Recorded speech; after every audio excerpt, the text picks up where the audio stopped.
Omar Khan this offseason has been wheeling and dealing and making GM moves like miracles, like turning water into wine, like feeding 5,000 with just bread and fish. He's been operating like he's raising a man from the dead. But now, he has the chance to turn this Steelers 2022 defense into the greatest defense of all time.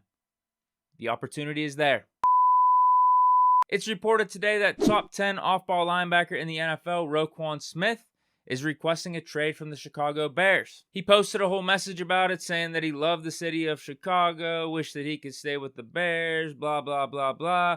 But him and management just can't really see eye to eye over a new contract, which makes sense because the Bears are in a complete rebuild mode. They're probably thinking, why pay Roquan Smith a ton of money when we're going to suck with or without him? Like, it'd be nice to have him, but trading him wouldn't be the worst thing because at least we could stock up on draft capital and try to build for the future. Now, I don't know about other teams in the league that are looking for inside linebacker help, but here in Pittsburgh, well, we're kind of good because we signed Myles Jack this offseason, but that second inside linebacker spot, we may have some questions. Now, we're hearing good things out of camp about Devin Bush. He's been solid, but also especially about Robert Spillane. He's been really impressing, but they're not top 10 or top 5 inside linebackers in the NFL, and they've shown their own inconsistencies over these last 2 or 3 years.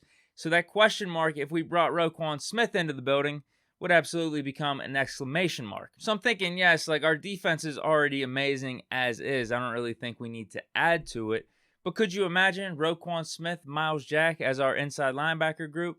That'd be the best duo in the damn league. And then you combine that we have the defensive player of the year as an edge rusher in TJ Watt. We have Minkah Fitzpatrick, Cam Hayward.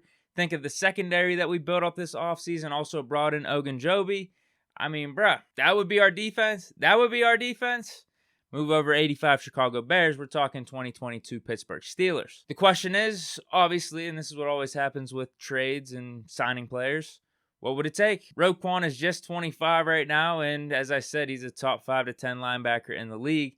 And if you traded for him, you'd presumably have to pay him a big deal because that's what he's looking for in Chicago right now. And if you look at some of the top guys, they're getting anywhere between 15 to 19 million.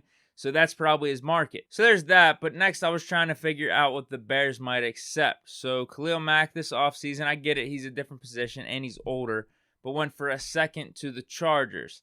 And then I started to think, okay, what would someone like Fred Warner or Darius Leonard go for?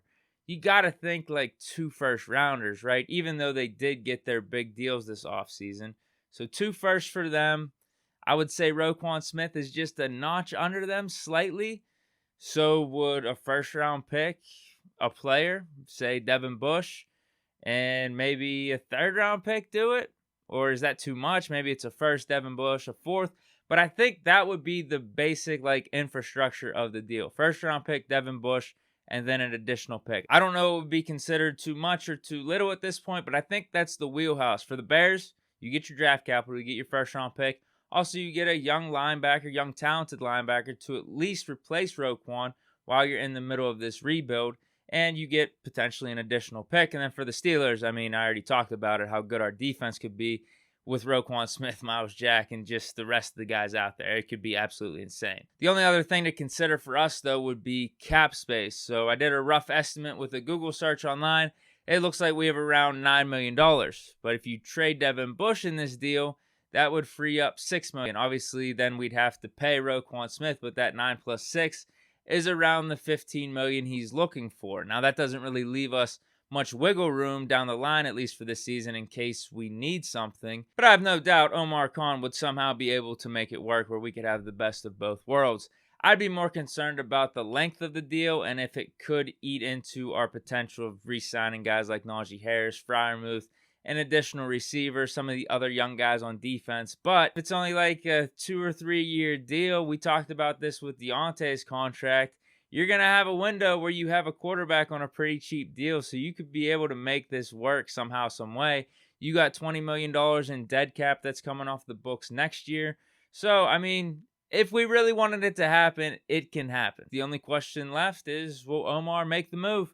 This is the ultimate heat check moment because we've already seen his work throughout this offseason. He's on fire, so heat check for Omar. Now, I do think it wouldn't be a bad no move, if that makes sense. Like, if we don't end up trading for Roquan Smith, it's not necessarily a bad thing because there are reasons to not make the trade. The cap flexibility could be more of a benefit for us for these next 2 or 3 years. And if Devin actually plays pretty good, then it still works out because you can't pay everyone top dollar. If you're able to pay Devin Bush just a portion of what you'd pay a guy like Roquan Smith and he's really solid for your team, it still matters because there's something to team building. You can't pay everyone top dollar at every position.